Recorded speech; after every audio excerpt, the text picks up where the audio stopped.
পুরনো এক রাজ্যের প্রাসাদে বাস করতেন এক রাজকন্যা, নাম তার আরিশা। সে ছিল যেমন রূপবতী তেমন গুণবতী। দিনের পর দিন তিনি বিছানায় শুয়ে থাকতেন, চোখ খোলা অথচ চেতনা লুপ্ত থাকত। চিকিৎসকরা বলতেন এটি এক রহস্যময় রোগ। কেউ কেউ বলতো রাজকন্যা যেন নিজেই নিজের শরীরে বন্দী, কিন্তু কেউ জানত না তার শরীরের গভীরে বাস করে এক জীবন্ত সাপ, দৈর্ঘ্যে 7 মিটার। সেই সাপটি প্রতি রাতে তার ওপর দখল নিয়ে নিত। রাজকন্যার চোখ খুলত, তবে তা ছিল না তার নিজের চেতনা। কথা বলতো, হাঁটত, এমনকি প্রাসাদের বাইরে গিয়ে অন্ধকার জঙ্গলে মিলিয়ে যেত। সকাল হলে সাপটি আবার ফিরে আসত তার শরীরে, আর আরিশা আবার ফিরে যেত নিস্তব্ধ ঘুমে। রাজপরিবারের কেউ এই সত্যিটা জানত না। তারা ভাবত রাজকন্যা বুঝি অদ্ভুত কোনো অভিশাপে আক্রান্ত।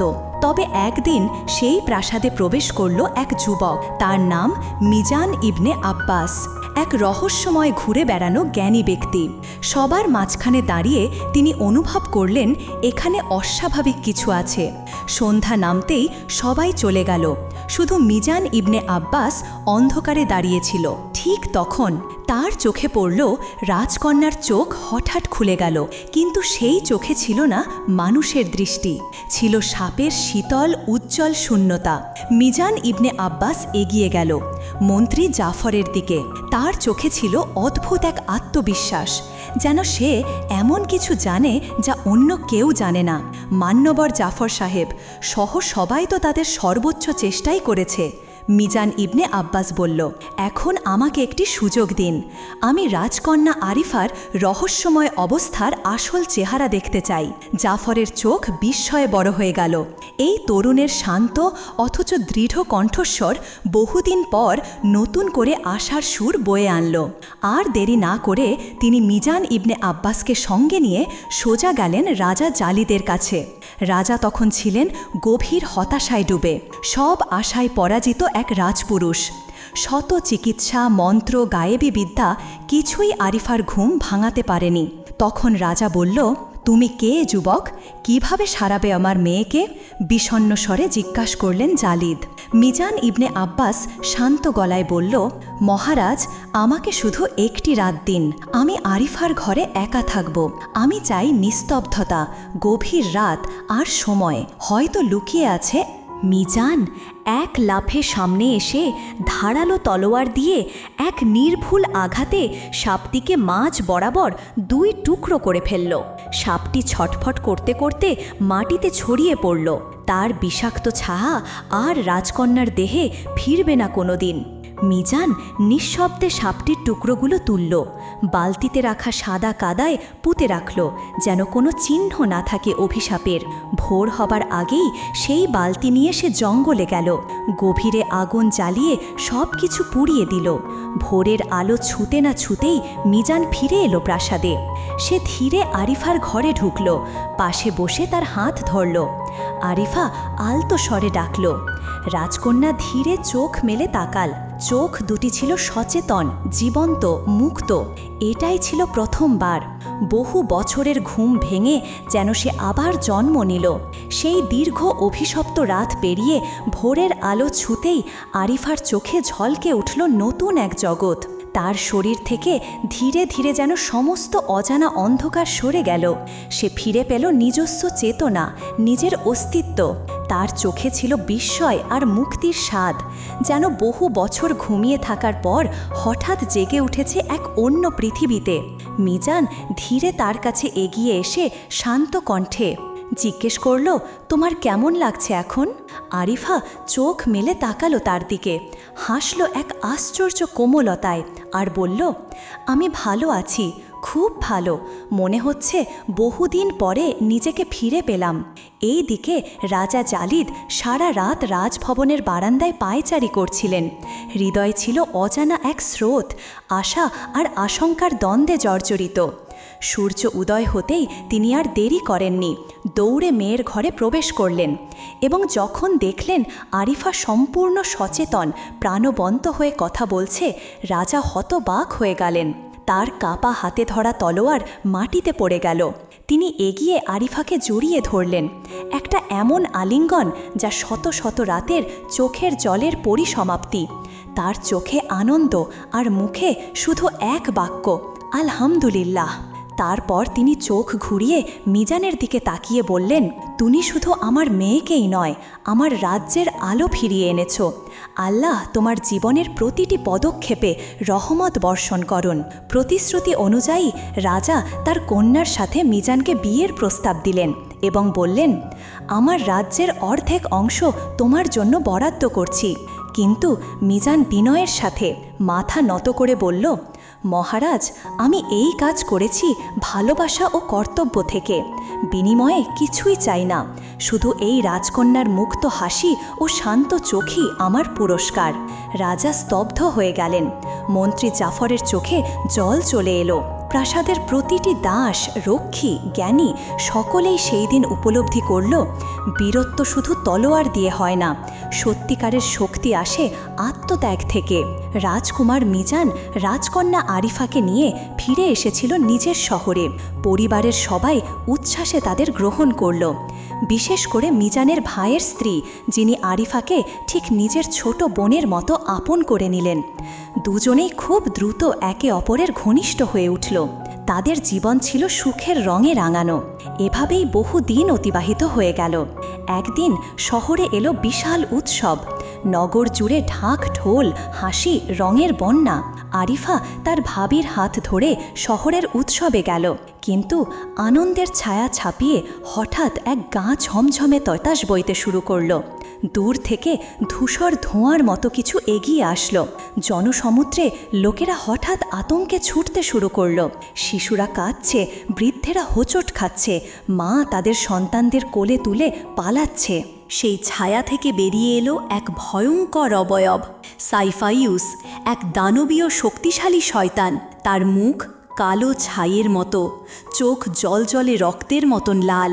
সে ছিল শত শত বছর বয়সী অভিশপ্ত আত্মা, যাকে একসময় এক সাধু পাহাড়ের নিচে বন্দি করেছিল। কিন্তু কোনো এক অজানা কারণে সে আবার ফিরে এসেছে। লোকেরা দিশেহারা হয়ে পালালো, কিন্তু আরিফা ও তার ভাবি তখনও বুঝে ওঠার আগেই সাইফাইউসের চোখ পড়ে গেল আরিফার ওপর। সে থেমে গেল। শয়তানের সেই অন্ধ চোখে বিস্ময় জেগে উঠল। এমন রূপ আমি কোনোদিন দেখিনি। তার কণ্ঠ গমগমে, বিষাক্ত মধুর মতো। শুনলেই গা শিউরে ওঠে। সাইফাইউস প্রেমে পড়ল, একটি অভিশপ্ত লোভাতুর প্রেম। তাকে পেতে সে সব ধ্বংস করতে প্রস্তুত। আরিফা দেখে তার চারপাশে অন্ধকারের ভয়াবহতা। আরেকটি দানবীয় শক্তি এসে তাকে তছনছ করে দিয়েছে। এক পলকেই সাইফাইউস তার হাতে তুলে নিল রাজকন্যাকে। আরিফা আর্তনাদ করল, কিন্তু এক মুহূর্তেই আকাশে মিলিয়ে গেল। এরপর সাইফাইউস তাকে অদৃশ্য হয়ে নিয়ে গেল এক রহস্যময় গুহার মধ্যে। রাজ্যের সীমানা হারিয়ে গিয়েছিল, সেখানে সে বন্দী হয়ে গিয়েছিল। রাজকন্যার হৃদয়ে এক নতুন ক্ষত সৃষ্টি হল, এক নতুন শোক, এক নতুন অভিশাপ। তার চোখের কোণে জমে উঠল অশ্রু, যে অশ্রু আবার এক অন্ধকার অতীতের প্রতিধ্বনি। আরিফা শুধু ভাবছিল, এটা কি আবার শুরু হবে? তার জীবনে কষ্টের পটভূমি পুরানো হয়ে উঠেছিল। বছরের পর বছর সাপের শিকার হয়ে যে কষ্ট সে সহ্য করেছে, সেটি এখন যেন ধ্বংসের আগের চিহ্ন হয়ে উঠেছিল। তারপর এই দানবের হাতেও তার ভাগ্য তার দিকে পরিহাসে হাসছিল। অশ্রুভরা চোখে সে সাইফাইউসকে তাকিয়ে বলল, তোমার এই জোর জবরদস্তি আমাকে কিছুই করতে পারবে না। যদি তুমি মনে করো তুমি আমাকে জোর করে নিজের করে নিতে পারবে, তবে তুমি ভুল করছো। আমি আমার স্বামীকে জানি, সে আমাকে উদ্ধার করতে আসবেই। সাইফাইউস তার কথাগুলো শুনে এক দুষ্ট হাসি দিয়ে বলল, তুমি পাগল হয়ে গেছো। তুমি বুঝতে পারছো না, আমি তোমার সৌন্দর্যে পাগল হয়ে গেছি। এখানে তুমি বন্দী হলেও তুমি একসময় আমার হবে। তার গুহার অন্ধকারে এক রহস্যময় শক্তি বিদ্যমান। আরিফা জানত, সে যখন তার স্বামীর কাছে ফিরে যাবে, তখন সাইফাইউস এরকম শোষণ কখনোই সহ্য করতে পারবে। না, সাইফাইউসের হাসি যেন বাজল, তার মন পুরোপুরি আরিফার প্রতি আত্মবিশ্বাসী ভেলকি তৈরি করেছে। আরিফা আরও একবার তার দৃঢ় মনোবল নিয়ে বলল, আমার স্বামী আমাকে খুঁজে বের করবে এবং তুমি এই গুহা থেকে বেরোতে পারবে না। তখন সাইফাইউসের চোখে এক মুহূর্তের জন্য দৃষ্টি হারিয়ে গেল, কিন্তু পরে সে আবার হাসি দিয়ে বলল, তোমার স্বামী আসলে যে আসবে তার জন্য আমি প্রস্তুত, কিন্তু তুমি ভুল বুঝছো। আমি তোমাকে বলছি, তুমি আমাকে চাইলেও আমি তোমাকে এক পলকেও মুক্তি দেব না। সে আরিফাকে জোর করে দৃষ্টিতে রেখেই গুহার গভীরে তার প্রলোভনের জাল বুনতে শুরু করল। সাইফাইউস তার কথাগুলো উচ্চারণ করল যেন এক অন্ধকার অঙ্গীকারে। তার কণ্ঠে ছিল এক ধরনের আতঙ্কজনক আস্থাও, যেন তার ভয়ের সীমা নেই। তুমি 7টি দরজার পেছনে বন্দী, এখানে পৌঁছানো কারো পক্ষে অসম্ভব। আর যদি কেউ কোনোভাবে এখানে পৌঁছাতে সক্ষম হয়, আমি তাকে একটা ছোট্ট পোকা হিসাবে মুছে ফেলব। তবু তোমার সৌন্দর্য আমাকে বাধ্য করেছে তোমাকে আরও কিছু সময় বাঁচিয়ে রাখার জন্য। কিন্তু জানো, যদি তোমার সৌন্দর্য না থাকতো, আমি তোমাকে এতদিনে শেষ করে দিতাম। তাই তোমার জন্য সবচেয়ে ভালো হবে যদি তুমি আমার শর্ত মেনে নাও, অন্যথায় তোমার পরিণতি এমন কিছু হবে যা তুমি কখনো কল্পনাও করতে পারোনি। এই কথা বলে সাইফাইউস সেখান থেকে চলে গেল। তার প্রতিটি পদক্ষেপ যেন রাজ্যের সীমানা পার করে অন্ধকারের গভীরে হারিয়ে যাচ্ছিল।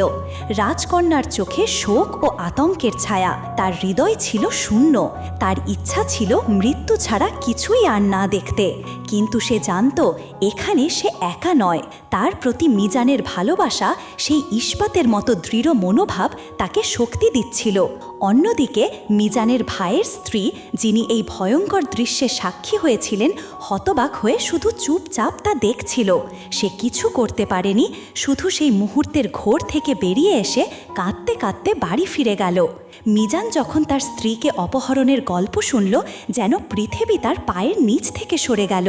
সে কোনো দ্বিধা না করে, এক মুহূর্ত সময় নষ্ট না করে সোজা চলে গেল সাইফাইউসের গুহার দিকে। তার ইচ্ছা ছিল একটাই, তার স্ত্রীকে ফিরিয়ে আনা। একটুও দেরি না করে সে জঙ্গল ও শহরের এক কোনায় কোনায় খুঁজতে শুরু করল। ক্ষুধার্ত, তৃষ্ণার্ত, কিন্তু একমাত্র লক্ষ্য ছিল তার স্ত্রীকে উদ্ধার করা। তার চোখে এক অদ্ভুত শক্তি ছিল, যেন কোনো কিছুই তাকে থামাতে পারবে না। খুঁজতে খুঁজতে পথে সে একদিন এক বিচ্ছিন্ন কুটিরে পৌঁছালো। সেখানে দাঁড়িয়ে ছিল একজন রহস্যময় জ্ঞানী মানুষ, যেন তার পথ চলার পরবর্তী নির্দেশক হতে যাচ্ছিলেন। মিজান কুটিরের ভিতরে প্রবেশ করতেই এক বৃদ্ধ তাকে স্বাগত জানালো, যেন এক অদৃশ্য শক্তি তাকে সেখানে নিয়ে এসেছিল। বৃদ্ধ তার চেহারা দেখে বুঝে গেল এই যুবক কিছু গভীর দুঃখের কাহিনী নিয়ে এসেছে। তিনি তার সামনে খাবার এবং পানি রেখে জিজ্ঞেস করলেন, হে যুবক, তুমি কে? কেন এই অন্ধকার জঙ্গলে ঘুরছ? মিজান এক নিঃশ্বাসে তার সব কষ্টের কথা বলতে শুরু করল। তার স্ত্রীকে অপহরণের গল্প, সাইফাইউসের অশুভ উপস্থিতি, আর তার নিজের হৃদয়ে জ্বলতে থাক ন্যায় বিচারের আগুন। যখন তার কথা শেষ হলো, বৃদ্ধ গভীর মনোযোগ দিয়ে শুনল এবং তারপর নিজেকে কিছুটা গম্ভীর করে বলল, হে যুবক, তুমি যাকে বলছো সে সাইফাইউস। সে কোনো সাধারণ শত্রু নয়, সে এক শয়তান, যার দৃষ্টি পড়লেই সব সুন্দরী নারী তার কাছে বন্দী হয়ে যায়। এক সময় তাকে এক অন্ধকার গুহায় নিয়ে যায়। সেখানে সে তাদের সাথে খেলা করে, তাদের মন ও শরীর দুটোই একাকার করে ফেলে। যখন সে ক্লান্ত হয়ে পড়ে, তখন তাদের জীবনও শেষ হয়ে যায়। তোমার মতো সাহসী যুবক যদি তার মুখোমুখি হও, তবে তুমি বাঁচবে না। তার মুখোমুখি হওয়ার কোনো অর্থ নেই। তোমার জন্য সবচেয়ে ভালো হবে যদি তুমি এখনই বাড়ি ফিরে যাও। বৃদ্ধের কথা শুনে মিজান কিছুক্ষণ চুপ থাকলেন। নীরবতা ছড়িয়ে পড়ল। মিজান মাথা তুলে তার দিকে দৃঢ় দৃষ্টিতে তাকাল এবং দৃঢ় কণ্ঠে বলল, না হে জ্ঞানী, আমি এখন বাড়ি ফিরে যেতে পারি না। আমি আমার স্ত্রীর জন্য তার জীবন বাঁচাতে এখানে এসেছি। তবে আমি তোমার কাছে একটাই অনুরোধ করি, আমাকে তার গুহার দিকে নিয়ে যাওয়ার পথ বলো। বৃদ্ধ মিজানের দিকে এক মুহূর্ত গভীরভাবে তাকালো, যেন তার আত্মা থেকে তার মানসিক শক্তি যাচাই করছে। তারপর দীর্ঘ নিঃশ্বাস নিয়ে তার মুখে এক অদৃশ্য দুঃখের ছাপ ফেলে বলল, যতটা বিপজ্জনক পথ তার চেয়েও বড় পরীক্ষা তোমার সামনে অপেক্ষা করছে। তবে যদি তুমি সত্যিই অটুট থাকো, যদি তোমার মনোবল অক্ষত থাকে, তাহলে তুমি একদিন বিজয় হতে পারবে। তবে মনে রেখো, এখানে সাইফাইউস শুধু একজন শত্রু নয়, সে এক অন্ধকারের সত্তা যা পৃথিবীর সকল আশাকে ধ্বংস করে দিতে চায়। বৃদ্ধ গভীরভাবে তাকিয়া মিজানকে বলল, ঠিক আছে, যেহেতু তুমি যাওয়ার জন্য দৃঢ় প্রতিজ্ঞা, আমি তোমাকে বলবো কি করতে হবে। সাইফাইউস কোনো সাধারণ প্রাণী নয়, সে এক শয়তান যার অতি প্রাকৃত শক্তি আছে। যদি কেউ তাকে আক্রমণ করার চেষ্টা করে, সে তাকে তৎক্ষণাৎ পাথরে পরিণত করে দেয়। কিন্তু তাকে পরাজিত করার একটা উপায় আছে। উপায় হলো তাকে 7টি প্রশ্নের সঠিক উত্তর দিতে হবে। তোমাকে প্রতিটি প্রশ্নের সঠিক উত্তর দিতে হবে, নইলে তুমি পাথরে পরিণত হবে। তবে যদি তুমি 7টি প্রশ্নের সঠিক উত্তর দিতে পারো, তার শক্তি ধীরে ধীরে কমতে থাকবে এবং শেষ পর্যন্ত তুমি তাকে পরাজিত করতে সক্ষম হবে। তবে সাবধান, তার শক্তি কমলেও সাইফাইউস এখনও অত্যন্ত শক্তিশালী থাকবে। এই যুদ্ধ সহজ হবে না। মিজান তার শ্বাস বন্ধ করল। একদিকে ভয়, অন্যদিকে তার স্ত্রীর কথা মনে পড়লে তার চোখ দৃঢ়তায় ভরে গেল। তার শরীর কাঁপছিল, কিন্তু মনোবল ছিল অবিচল। সে গভীরভাবে বলল, আমি প্রস্তুত। আমি আমার জীবনকে ঝুঁকির মধ্যে ফেলতে প্রস্তুত। আমাকে তাকে বাঁচাতেই হবে। এরপর সে বৃদ্ধের দিকে এগিয়ে গিয়ে বলল, দয়া করে আমাকে পথ দেখাও। আমার যে পরিণতি হোক না কেন, আমি এগিয়ে যাব। বৃদ্ধ তার দিকে এক দীর্ঘ দৃষ্টিতে তাকালেন। তারপর তিনি ধীরে ধীরে বললেন, তোমার দৃঢ় প্রতিজ্ঞা আমাকে মুগ্ধ করেছে যুবক। এবার শোনো, তোমার সামনে যে পথে চলতে হবে সে পথ খুবই বিপজ্জনক। তবে যেহেতু তুমি সিদ্ধান্ত নিয়ে ফেলেছ, আমি তোমাকে সাহায্য করতে পারি। তারপর সমস্ত অনুসন্ধান দিয়ে দিলেন। অতপর অনেক খোঁজার পর মিজান যখন সেই শয়তানের গুহার ভেতরে প্রবেশ করলেন, সাইফাইউস এক মুহূর্তের জন্য হতবাক হয়ে মিজানের দিকে তাকাল। তারপর তার মুখে এক দুষ্টু হাসি ফুটে উঠল। সে হেসে বলল, ও, তাহলে তুমি সেই ধূর্ত জ্ঞানীর সাথে দেখা করেছ। সে কি তোমাকে সব কিছু বলে দিয়েছে? মনে রেখো, তুমি যে পথে চলছ তা তোমার জন্য অত্যন্ত বিপজ্জনক। মিজান তার চোখে দৃঢ়তা নিয়ে বলল, আমি ভয় পাই না। আমি শুধু আমার স্ত্রীর জীবন বাঁচাতে এসেছি, আর তোমার প্রশ্নের উত্তর দেব। সাইফাইউস উত্তেজিত হয়ে মিজানের দিকে এগিয়ে এসে বলল, তুমি প্রস্তুত তো? তাহলে প্রথম প্রশ্ন দিচ্ছি। উত্তর যদি সঠিক না হয়, তোমার পরিণতি হবে ভয়াবহ। প্রথম প্রশ্ন, যা কিছু তুমি দেখতে পাও, তোমার চারপাশে যা কিছু আছে, তা কি বাস্তব নাকি এক ধরনের মায়া? মিজান এক মুহূর্ত ভেবেই দৃঢ় কণ্ঠে উত্তর দিল, এটি একটি মায়া। আমি জানি আমরা যা দেখি তা সবই মনের সৃষ্টি। বাস্তবতা অতিক্রম করে যে সত্য, তা দেখা যায় শুধু চোখের অভ্যন্তরীণ দৃষ্টিতে।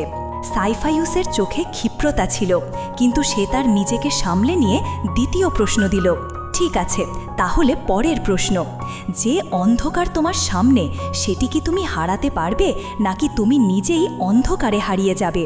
মিজান এক মুহূর্তের জন্য কিছুটা চিন্তা করল, তারপর দৃঢ়ভাবে বলল, আমি জানি অন্ধকার কখনো স্থায়ী থাকে না। এটি শুধু একটা পর্যায়, এবং আমি সেই আলোই হব যা অন্ধকারকে পরাজিত করবে। অন্ধকার কখনো জয়ী হতে পারে না। সাইফাইউস এবার কিছুটা অবাক হয়ে মিজানের দিকে তাকাল, তবে কিছু না বলেই তৃতীয় প্রশ্ন শুরু করল। তাহলে তৃতীয় প্রশ্ন, অত্যাচারের পরিণতি কি কখনো সত্যিকারের শান্তির দিকে নিয়ে যেতে পারে? মিজান মুহূর্তটুকু চুপ করে থেকে বলল, হ্যাঁ, আমি বিশ্বাস করি অত্যাচার ও কষ্ট শুধু আমাদের শক্তি এবং দৃঢ়তা পরীক্ষা করে। সে পথ থেকেই আমরা সত্যিকারের শান্তি খুঁজে পাই, যখন আমরা সেই কষ্টের মাঝেও প্রেম ও শান্তির দিকে এগিয়ে যাই। সাইফাইউসের মুখে কৌতূহল ফুটে উঠল, কিন্তু তার অট্ট হাসি ছিল দৃশ্যমান। তুমি ভালোই উত্তর দিচ্ছ, কিন্তু আমি তোমাকে জিততে দেব না। চতুর্থ প্রশ্ন, বিশ্বাস কি এমন কিছু যা মানুষের সত্তার বাইরেও বিদ্যমান? মিজান উত্তর দিল, বিশ্বাস মানুষের অন্তরাত্মার অংশ। এটি আমাদের দৃঢ়তা, সাহস এবং ভালোর প্রতি নিরন্তর আশা দেয়। বিশ্বাস শুধু মানুষের মনেই থাকে, এটি পৃথিবী এবং প্রকৃতির অঙ্গ। এখন সাইফায়ুস আসলেই বিব্রত হয়ে উঠছিল, কিন্তু সে আবারও পরবর্তী প্রশ্ন করতে শুরু করল। পঞ্চম প্রশ্ন, যখন তুমি নিজেকে হারিয়ে ফেলো তখন তোমার পরিচয় কি তোমার কাছে ফিরে আসে? মিজান ধীর কণ্ঠে বলল, হ্যাঁ, যখন মানুষ তার নিজস্ব পরিচয় হারিয়ে ফেলে তখন তাকে নিজেকে খুঁজে বের করতে হবে, কিন্তু তা কখনো হারায় না। আমাদের আত্মা কখনো ম্লান হয় না, শুধু আমরা তাকে বুঝতে পারি না। সাইফায়ুস তার চোখে আগুন নিয়ে বলল, তুমি শেষ পর্যন্ত সফল হতে চাও, তাই তো? ষষ্ঠ প্রশ্ন, যতটুকু আমরা জানি তার বাইরে কি কোনো সত্যি অস্তিত্ব আছে? মিজান মাথা নেড়ে বলল, হ্যাঁ, অবশ্যই। আমরা যতটুকু জানি তা একটুখানি পাতা। প্রকৃত সত্য যা পৃথিবী এবং অস্তিত্বের মধ্যে বিস্তৃত তা কখনো পুরোপুরি উপলব্ধি করা সম্ভব নয়, কিন্তু আমরা সেই চেষ্টাতেই অগ্রসর হচ্ছি। সাইফায়ুস এবার গম্ভীরভাবে বলল, আবারও তুমি সঠিক উত্তর দিলে, কিন্তু আমি তোমাকে বাঁচতে দেব না। শেষ প্রশ্ন, অন্ধকারে কোনো আলোর অবস্থা কি থাকে? মিজান এক গভীর নিঃশ্বাস নিয়ে বলল, হ্যাঁ, অন্ধকারের মাঝেও আলোর অস্তিত্ব থাকে। সে আলো চোখের না হলেও হৃদয়ে থাকে। যে কোনো অন্ধকারের পর আলোর পথ দেখানোর জন্য প্রস্তুত থাকে। সাইফায়ুস এই উত্তরের পর এক মুহূর্ত নীরব হয়ে রইল। তার চোখের আগুন এখন ম্লান হয়ে গেল। রমিজান ঠিক মতো সঠিক উত্তর দিয়েছিল এবং তার শক্তি ধীরে ধীরে কমতে শুরু করল। সে বুঝতে শুরু করল। তখন রাজকন্যার হৃদয়ে গভীর শোকের ছায়া নামল। তার চোখে দৃষ্টি মলিন হয়ে উঠল, কাঁধে অশ্রু যেন আছড়ে পড়ছিল। তার প্রিয় মানুষটি, তার প্রিয় স্বামী, যে তাকে বাঁচানোর জন্য সব কিছু করতে প্রস্তুত ছিল, সেই মিজান আজ তার সামনে পাথরে পরিণত হয়ে গেল। রাজকন্যা হতাশায় ডুবে গেল। সে ভাবতে লাগল কিভাবে সে একে অন্যের জন্য জীবনের সব কিছু দিয়েছিল, আর তার পরিণতি এত নির্মম হতে পারে। সাইফায়ুস ফিরে গিয়ে রাজকন্যার সামনে দাঁড়িয়ে আবারও বলল, তুমি বুঝতে পারছো তোমার স্বামী কিভাবে শেষ হয়েছে? মনে রেখো, তুমি কেবল এক ধ্বংসের অংশ এবং তোমার মতো বোকা কোনো মানুষ শয়তানের সাথে লড়াই করতে পারে না। রাজকন্যার চোখের কোণে এক বিন্দু অশ্রু গড়িয়ে পড়ল।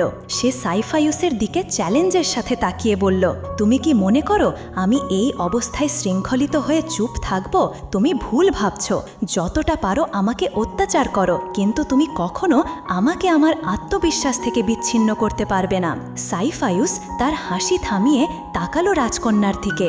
তার ভয়াবহ মুখ থেকে কোনো চিন্তা আসছিল না, তবে রাজকন্যার চোখের দৃঢ়তা তার মনে একটা নতুন ভাবনা সৃষ্টি করল। সে অনুভব করল এই নারী কোনো সাধারণ মানুষ নয়, সে কোনো শক্তির অধিকারী। কিন্তু তা সত্ত্বেও সাইফায়ুস ক্ষিপ্ত হয়ে উচ্চ স্বরে চিৎকার করে বলল, তুমি আমাকে এত শক্তিশালী মনে করছো? শয়তানের সামনে দাঁড়ানোর সাহস তুমিই করেছ। রাজকন্যা কোনো উত্তর না দিয়ে সাইফায়ুসের দিকে এক পা এগিয়ে চলল। তার মন একদিকে ভীষণ শোকগ্রস্ত ছিল, অন্যদিকে তার প্রতিজ্ঞাও ছিল। সে তার স্বামীকে হারায়নি, বরং তার আত্মার শক্তি ও সাহসকে ধরে রেখে সাইফায়ুসের বিরুদ্ধে লড়াই করবে। এখন সে জানত এই শয়তানের বিরুদ্ধে লড়াই করার একমাত্র উপায় হলো তার নিজের আত্মবিশ্বাস ও ভালোবাসার শক্তিকে। এদিকে ফারেজ গভীর শ্বাস নিয়ে বলল, আমার ভাই মিজান অনেক সময় ধরে ফেরেনি। আমার মনে হচ্ছে সে কোনো বিপদে পড়েছে। এই কথা বলে সে হঠাৎ ভাইয়ের খোঁজে বেরিয়ে পড়ল। তারপর সেই জ্ঞানী ব্যক্তির কাছে এসে বললেন, আমি তাকে খুঁজে বের করার জন্য এসেছি। জ্ঞানী চিন্তা ভাবনা করে কিছু সময় নিলেন এবং তারপর বললেন, তুমি যে এত চিন্তিত তা বুঝতে পারছি, তবে তোমার ভাই বিপদের মধ্যে পড়েছে, আর সে শুধু তার ভালোবাসার জন্য লড়াই করছে। তোমার ভাই সাইফায়ুসের শিকার হয়েছে। তার ওপর চড়ে বসা শয়তান তাকে পাথরে পরিণত করেছে। তবে সে একা নয়, তার সাহসী স্ত্রীর কষ্ট শয়তান কম্পিত করে রেখেছে। ফারেজ হতবাক হয়ে গেল এবং কিছু সময়ের জন্য কথা বলার শক্তি হারালো। তারপর তিনি কঠোর কণ্ঠে বললেন, তাহলে কিভাবে আমি তাকে বাঁচাতে পারি। আমাকে তার সাহায্য করতে হবে। জ্ঞানী তার দিকে গভীর দৃষ্টি নিয়ে তাকিয়ে বললেন, যে শক্তি তোমার ভাইকে পরাস্ত করতে পারে তা তুমি পাবে, কিন্তু তোমার পথ কঠিন। তারপর সে ধীরে ও স্পষ্টভাবে বলল, জ্ঞান। জ্ঞানই এমন একটি জিনিস যা ভাগ করলে কমে না, বরং ছড়িয়ে পড়ে এবং বেড়ে যায়। সাইফাইউস গর্জে উঠল, কিন্তু সে জানত উত্তর ঠিক। সে রাগে দাঁত কিরমির করে বলল, ভাগ্যবান। এবার তৃতীয় প্রশ্ন হলো, আমি তোমার সামনে থাকি, কিন্তু তুমি আমাকে কখনো ছুঁতে পারো না। আমি কি? ফারেস নিঃসন্দেহে বলল, ছায়া। সাইফাইউস এবার কিছুটা থমকালো। এই মানুষটা আলাদা, তার চেহারায় ভয় নেই, কণ্ঠে দ্বিধা নেই। সে গর্জে উঠল এবং প্রশ্ন করল, আমি আছি তোমার ভেতরে, কিন্তু তোমার চোখে ধরা পড়ি না। আমাকে হারালে তুমি মানুষ নও। আমি কে? ফারেস ধীরে বলল, আত্মা। সাইফাইউস এবার এক পা পিছিয়ে গেল। ফারেস এখনও পর্যন্ত সব উত্তর দিচ্ছে নিখুঁতভাবে। বাতাস ভারী হয়ে উঠেছে। গুহার ভেতর জ্বলন্ত চোখগুলো যেন আরও আলোহীন হয়ে যাচ্ছে। 3টি উত্তর ঠিক। ফারেসের সামনে এখন 4টে প্রশ্ন বাকি। তার শরীর পাথরে পরিণত হয়ে গেল। এক মুহূর্তে তার চোখে বিস্ময়, রাগ, কষ্ট সব আবেগ একসাথে জমে গেল। তার হাতে ধরা তলোয়ার বাতাসে থেমে গেল। তার মুখে চিৎকার জমে গেল স্তব্ধতায়। তিনি আর মানুষ নন, তিনি এক নিঃশব্দ ভাস্কর্য, একটি মূর্তি যার হৃদয় জ্বলছিল কিন্তু শরীর জ্বর। সাইফাইউস এবার বিকট হাসিতে ফেটে পড়ল। 2 ভাই, 2 বোকা, আর একজন বাকি। কেউ নেই এই জগতে যে আমার রহস্য বুঝতে পারে। তার হাসি পাহাড়ে প্রতিধ্বনিত হতে লাগল, যেন সেই হাসিই ছিল শয়তানি বিজয়ের সঙ্গীত। গুহার গহ্বরে ফিরে যাবার আগে সে বলে উঠল, এই পৃথিবীতে সাহস আছে কিন্তু বুদ্ধি নেই, আর তাই এই অভিশাপ চিরকাল থাকবে।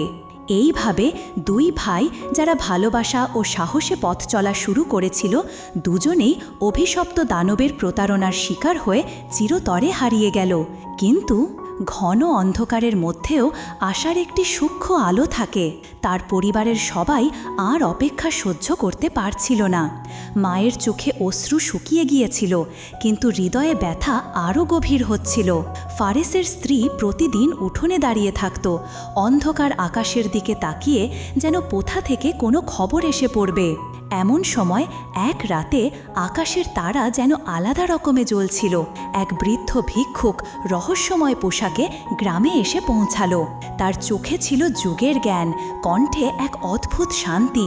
লোকেরা অবাক হয়ে তাকিয়ে রইল যখন সে বলল, তোমাদের 2 সন্তান হারিয়ে গেছে শয়তানের গুহায়, কিন্তু আমি তাদের কান্না শুনেছি। আমি জানি কোথায় আটকে আছে তারা, আর আমি জানি কিভাবে তাদের মুক্ত করা যাবে। সবাই নিস্তব্ধ। তার মা এগিয়ে এসে কেঁপে যাওয়া গলায় জিজ্ঞেস করলেন, হে অচেনা পথিক, তুমি কি বলছো? আমার সন্তানদের বাঁচানো সম্ভব? বৃদ্ধ ধীরে মাথা নাড়ল, হ্যাঁ, কিন্তু এবার তাদের কেউ নয়, অন্য একজনকে যেতে হবে, যে রক্তের সম্পর্কের বাইরের কিন্তু হৃদয়ে ততটাই আপন। এমন কাউকে যে নিজের জীবনের চেয়েও বেশি মূল্য দেবে সত্য আর সাহসকে। তখনই সামনে দাঁড়িয়ে থাকা ছোট্ট এক কিশোর ছেলেটি এগিয়ে এলো। তার চোখে ছিল দীপ্তি এবং কণ্ঠে নির্ভয়তা। আমি যাব। আমি চাচার কথা শুনেছি ছোটবেলা থেকে। আমি জানি তাদের ভালোবাসা কতটা গভীর ছিল। আমি তাদের ফিরিয়ে আনতে চাই, যে কোনো মূল্যে। এই ছোট বাচ্চাটিকে শয়তানের হাত থেকে তাদেরকে বাঁচাতে পেরেছিল। তারপর কি হয়েছিল এটা জানতে পার্ট 2 আসছে খুব তাড়াতাড়ি।